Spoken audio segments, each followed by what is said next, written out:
Electronic voting is being introduced or trialled by governments around the world. One particularly challenging aspect is the provision of ballot secrecy, by which we mean a voter's vote is not revealed to anyone.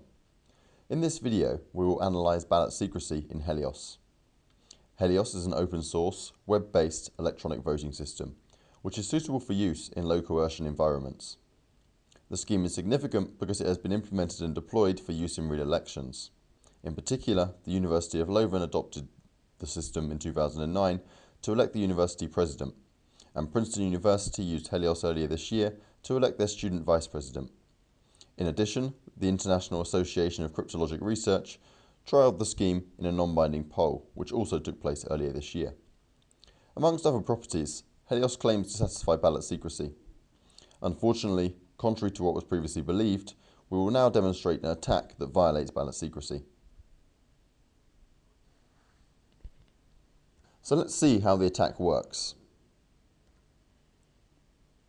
I visit the election webpage, which I've conveniently bookmarked. And from here, I can take a look at the bulletin board. Now, as we can see, Mikhail and Veronique have already voted. Now, intuitively, if I can duplicate Veronique's ballot, then information about the way Veronique voted will be leaked in the tally. And I can use this to violate ballot secrecy. So let's take a look at Veronique's ballot. Now, from my perspective, the interesting part is the encrypted vote along with some signatures of knowledge. And this information is stored from here right the way down to here.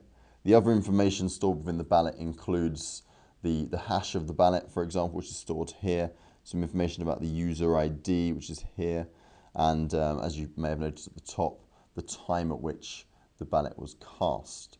But this is the interesting bit for me, so let me just copy that to clipboard and paste that into my editor.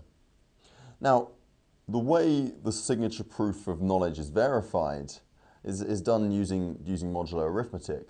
So I can modify certain values such that the proof will still hold. In particular, I can change the response values within the proof. For example, this value here.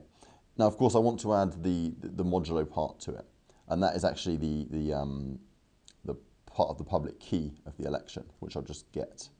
So the public key is stored at this following URL here, and the qubit, which I'm interested in, is this value here. So let me copy that to the clipboard as well.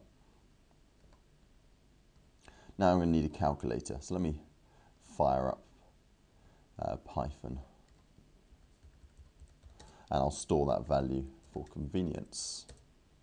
Okay, so as I mentioned, I'm going to modify the response values within the ballot. So let me just copy this value to clipboard, paste that value into here, and add the value Q to it. And I get the response, which I again copy to clipboard and paste into the ballot. Okay, now I can do that for all the response values within this ballot here, and in particular I'll do it for this one as well. But then I'll stop because I think I should have convinced you at that stage that that you can change all of them. Just for sake of time, I won't do all of them. But let me do these two. Okay. So I've changed two of the response values. So now the ballot that I have will be distinct from Veronique's. And in particular, the hash will be distinct from Veronique's. So when you take a glance at the bulletin board, let's go back to the bulletin board for a minute.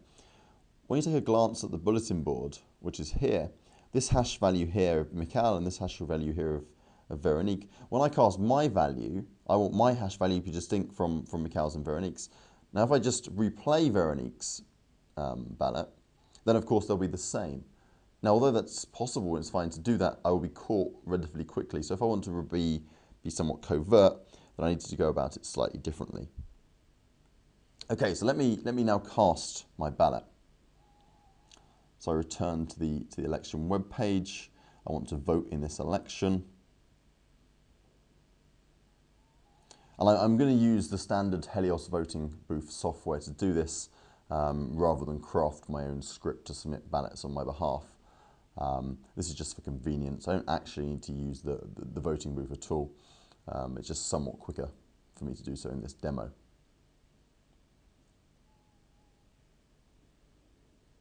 Okay, So let's start. I'm just going to click through these screens. It doesn't really matter what I choose because I'm not going to be using the ballot it derives for me. So confirm choices and encrypt ballot. It's now choosing a ballot for me. And now I want to proceed to cast, but I don't want to cast the ballot it constructed, obviously. I want to cast my own ballot. So let me now introduce you to Tamper Data. Tamper Data is a Firefox plugin which allows me to modify post values and get values on the fly. So I've now started to tamper. Proceed to cast. I now want to use the Tamper Data software. And in particular, I want to change this encrypted vote value. Now if we just decode that, you'll note that this value here is very similar to the one I have in gedit. Okay, so let me copy my ballot across here. Copy, I'm going to this here. I want to paste this value, and it needs to be encoded. So let me encode as well. There's a slight issue here that doesn't quite encode the value the way I want it. So I need to make some slight modifications. In particular, I need to change any pluses it finds to % to B, replace all. So there's no instances of this in this ballot. In any case, I also want to change percentage 20 to plus. Again, this is just a slight modification, and there will be some of those, 91 occurrences. Okay, so let me copy that back, return to tamper ballot, paste that value in. Okay. I can now actually stop tampering. I don't need to tamper any further. It's done all that for me now. So let me return to the script that's actually casting my ballot for me. So it now has the hash of my ballot, for example, and now I need to authenticate. Okay, so let me authenticate using Yahoo, and my Yahoo ID is Ben_Helios_Smythe. And of course, I'm not going to tell you guys what my password is. So I've now authenticated to the Yahoo server, which then passes their credential onto the Helios server. I am Ben Smythe, cast this ballot. Yes, please. Okay, so my ballot has now been successfully cast. Let's return to election information, and let's take a peek at the bulletin board. As we can see, I've now cast a ballot within this election. And if we look carefully, you'll see that my vote is very similar to that of Veronique. So that's my vote. Let's now take a look at Veronique's vote. And if I flick between the two, you should see the differences are very subtle. Essentially, I've changed this value here. I've changed this value here. And as you'll note, the time is different, of course. The hash values on both votes are recorded differently, as you'll see on the bottom there. And of course, my UID is different. Okay. So I've now successfully cast my ballot in the election, and now I need to wait until the election is decrypted by the authority to reveal the way Veronique voted. Okay, so now the administrator wants to decrypt the result of the election. So the administrator wants to visit the Helios webpage, authenticate to the system using a Yahoo account, which I created for the purpose of this demo.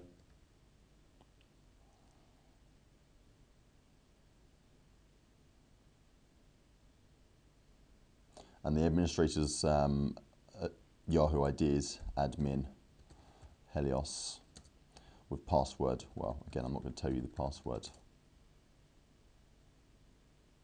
So I've logged in as the election administrator, and I can decide to compute the encrypted tally. Yes, I want to compute the encrypted tally. Okay, tallying has begun. Now this will be very quick in this instance because, well, there are only several voters involved.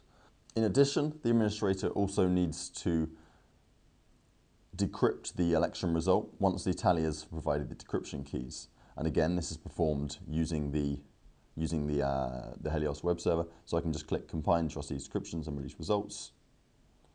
Ready for the tally, votes will be notified immediately. Yes, I'm ready for that. And here we go, the results have been released. As the adversary, I now want to reveal how Veronique voted. So I visit the election webpage and take a look at the tally.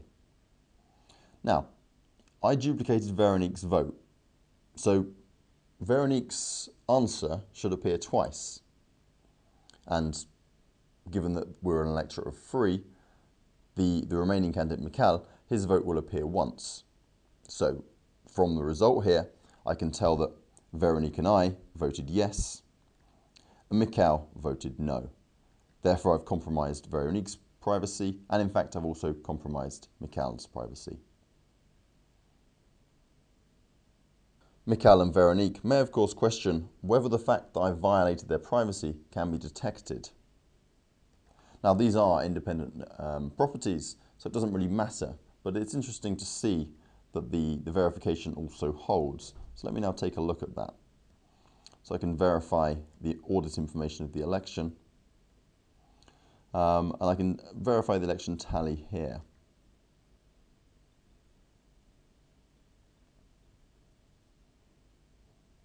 Okay, so let's start the verification process.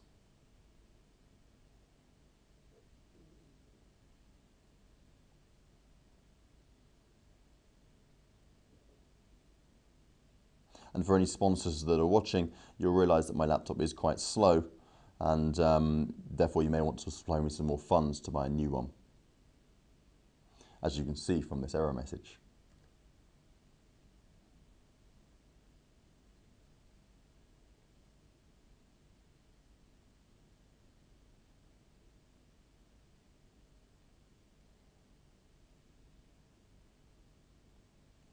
Okay, that seems to be complete. So what's happened here is we've loaded a ballot, or in fact we've loaded 3 ballots.